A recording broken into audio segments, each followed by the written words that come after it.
जब 2007 का एग्जामिनेशन देना था, मेरी तैयारी को सिर्फ 6 महीने हुए थे और उसी साल नेगेटिव मार्किंग जो है प्रिलिमिनरी एग्जामिनेशन में इंट्रोड्यूस हुई।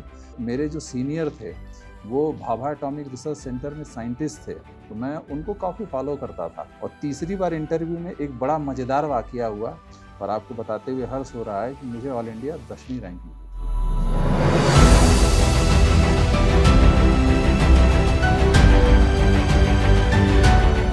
नमस्कार मित्रों, मेरा नाम अखंड प्रताप सिंह है। मैं उत्तर प्रदेश संवर्ग का 2010 बैच का आईएएस ऑफिसर हूं और वर्तमान में मैं उत्तर प्रदेश ग्रामीण राज्य अभिकरण में मुख्य कार्यपालक अधिकारी के तौर पर पदस्थ हूं। जैसा कि आपने जो प्रश्न पूछा कि ये जर्नी जो है एक एस्पिरेंट से शुरुआत कैसे हुई, मैं जिस स्कूल में पढ़ता था वहाँ पर मेरे एक इतिहास के अध्यापक थे जिनका नाम था श्री त्रिलोचन प्रसाद डिमरी जी।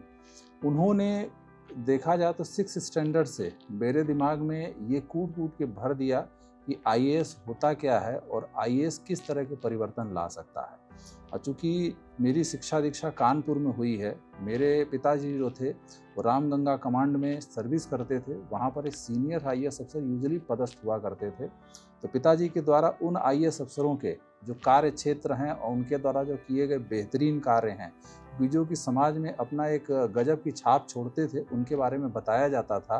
तो छोटे से ही, मतलब जब मैं 5वीं कक्षा में पढ़ता था, उस समय से ही मेरे दिमाग में आईएएस के प्रति एक विशेष अट्रैक्शन जनरेट हो गया और धीरे धीरे मैंने ये ठान लिया कि मुझे बड़े होके आईएएस ही बनना है। मैं आपको अपनी जर्नी का एक बहुत इम्पॉर्टेंट चीज़ बताना चाहता हूँ कि चूँकि मैं सिल्वर मेडलिस्ट हूँ केमिस्ट्री में, मैंने एमएससी किया है, तो मेरे जो सीनियर थे वो थे डॉक्टर श्रद्धेश चतुर्वेदी।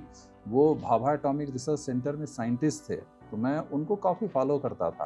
तो उन्होंने मुझे इस बात की प्रेरणा दी कि अखंड, तुम एक काम करो कि तुम भी भाभा एटॉमिक रिसर्च सेंटर की तैयारी करो और वहाँ साइंटिस्ट की कोशिश करो। आपको बताते हुए मुझे अत्यंत हर्ष हो रहा है कि मैंने भाभा एटॉमिक रिसर्च सेंटर का जो रिटन एग्जामिनेशन है वो 3 बार क्वालिफाई किया और 3 बार इंटरव्यू दिया। और तीसरी बार इंटरव्यू में एक बड़ा मज़ेदार वाक़या हुआ। जो मेरा बोर्ड था, उस बोर्ड के चेयरमैन ने जब मेरा पूरा इंटरव्यू ले लिया, तो लेने के बाद उनका एक वर्ड था, अखंड, your temperament is bureaucratic, you can try for that. तो वो जब उन्होंने कहा तो मेरे दिमाग में एक आके मैंने जब अपने पिताजी को बताया, मेरे पिता कहते हैं बेटा तुम तैयारी कर लो।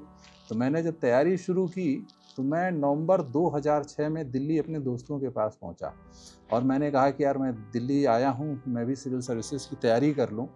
तो जब 2007 का एग्जामिनेशन देना था, मेरी तैयारी को सिर्फ 6 महीने हुए थे और उसी साल नेगेटिव मार्किंग जो है प्रिलिमिनरी एग्जामिनेशन में इंट्रोड्यूस हुई।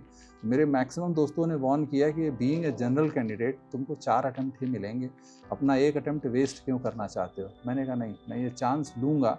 मैंने अपने पहले अटेम्प्ट में एग्जामिनेशन दिया, तब 2 पेपर होते थे, मेरे दूसरे पेपर की तैयारी का भी अता पता नहीं था, लेकिन उसके बावजूद उस अटेम्प्ट में मुझे सफलता मिली। मेरी 459 रैंक आई, मुझे इंडियन ट्रेड सर्विस अलॉट हुई। उसके बाद मैंने अपने 2 अटेम्प्ट जो आगे फ्यूचर के और दिए, तो मेरा जो 2009 सीएसई का एग्जामिनेशन था उसमें मैंने अपना एक सब्जेक्ट बदला, ज्योग्राफी और हिंदी लिटरेचर के साथ एग्जामिनेशन दिया और आपको बताते हुए हर्ष हो रहा है कि मुझे ऑल इंडिया 10वीं रैंक मिली थी। तो वो जो है जर्नी जो है अपने आप में एक बड़ी उम्मीदों भरी रही कि एक एस्पिरेंट जो कि स्कूल में अपने गुरुजनों के द्वारा एक सपना दिखाया गया कि आप कैसे आईएएस बन सकते हो, और उसको मैंने सफल करके दिखाया। अगर मैं कर सकता हूँ, मेरा यकीन है कि मेरी पृष्ठभूमि के जितने बच्चे हैं वो भी कर सकते हैं।